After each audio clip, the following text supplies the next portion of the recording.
ورحمۃ اللہ وبرکاتہ۔ حضور خاکسار کا نام محمد داؤد مجوکا ہے، اور اگر آپ اجازت دیں تو 2 سوال کرنا چاہتا ہوں۔ پہلے یہ کر کے دیکھیں پھر اگلی بات کرتے ہیں۔ حضور حضرت سلیمان علیہ السلام کے متعلق قرآن کریم نے بیان فرمایا ہے کہ حضرت سلیمان نے اپنے امراء کو یہ حکم دیا تھا کہ ملکہ سبا کا تخت حضرت سلیمان کے لیے منگوایا جائے، تو اس میں کیا حکمت تھی؟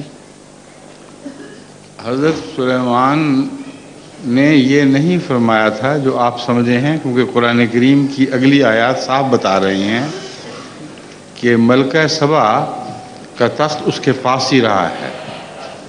جو تخت اس کو دکھایا گیا وہ اس جیسا تھا، چنانچہ ملکہ سبا نے اس کو دیکھ کر کہا کأنہ ہو، یہ تو ویسا ہی ہے جیسا وہ تخت جو میرے پاس ہے۔ تو یہ بھلا ہو سکتا ہے کہ تخت غائب ہو جائے اور ملکہ کو پتہ ہی نہ چلے؟ اس کو یہ تو نہیں کہنا چاہیے تھا کہ کأنہ ہو، اس کو یہ کہنا چاہیے تھا کہ یہ تو وہی تخت ہے جو میرا تخت تھا، وہ اٹھا لائے ہو۔ پھر حضرت سلیمان نے قرآن کے مطابق فرمایا نکرہ لہا، کہ اس تخت کو عام بنا دو۔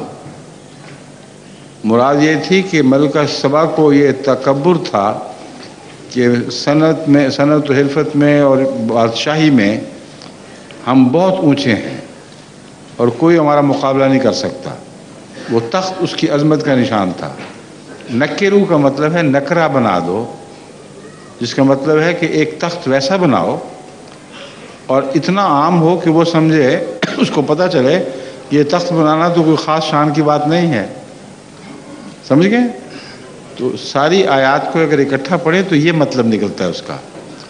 باقی جو ہے وہ مولویوں کی کہانیاں ہیں، ان کو دلچسپی ہے چونکہ کہانیوں میں، اس لیے قرآن سے جہاں کہانی کا مطلب نکل سکتا ہو وہ اس طرف چلے جاتے ہیں۔